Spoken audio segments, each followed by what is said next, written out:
നെറ്റിയിൽ സിന്ദൂരമണിഞ്ഞ് കല്യാണ പെണ്ണായി മിയക്കുട്ടിയും കേരള സ്റ്റൈലിൽ കസവുമുണ്ടും ജുബ്ബയും ഉടുത്ത് ഒരു നവവരനെ പോലെ അണിഞ്ഞൊരുങ്ങി ബാബുക്കുട്ടൻ എന്ന ആവിർഭവം എത്തുന്നു.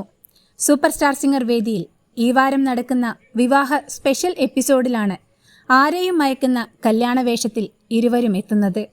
നിറപ്പകിട്ടും ആവേശവും തുളുമ്പുന്ന വേഷവിധാനത്തിനൊപ്പം നേഹ കാക്കറും മറ്റു വിധികർത്താക്കളും സഹമത്സരാർത്ഥികളുമടക്കം സൂപ്പർ സിംഗർ വേദി ഒന്നാകെ ഏറ്റുപാടി ചുവടുവെച്ച ബ്രഹ്മാണ്ഡ പ്രകടനങ്ങൾ കൊണ്ടും മിയക്കുട്ടിയും ബാബുക്കുട്ടനും തരംഗം സൃഷ്ടിക്കുന്നുണ്ട്. ഷിദിജിനൊപ്പം ബോലെ ചൂടിയ എന്ന സർവകാല ഹിറ്റ് ഗാനത്തിന്റെ ത്രസിപ്പിക്കുന്ന ആലാപനത്തിലൂടെയാണ് മിയക്കുട്ടി സൂപ്പർ സിംഗർ വേദി ഇളക്കിമറിച്ചത്. സൂപ്പർ സിംഗർ വേദിയിലെ തന്റെ താരജോഡിയായ പിഹുവിനൊപ്പവും ക്യാപ്റ്റൻ അരുണിതയോടൊപ്പവും ബോളിവുഡിലെ എക്കാലത്തെയും ഹിറ്റ് ഗാനങ്ങളുടെ ഡ്യുവറ്റ് പ്രകടനത്തിലൂടെയാണ് ബാബുക്കുട്ടൻ സൂപ്പർ സിംഗർ വേദിയെ പ്രകമ്പനം കൊള്ളിച്ചത്. വേദി ഒന്നാകെ ആവേശത്തിരയിളക്കിയ ബാബുക്കുട്ടനെ എടുത്തുയർത്തി ആഘോഷമാക്കിയാണ് സൂപ്പർ സിംഗർ വേദി അനുമോദിച്ചത്.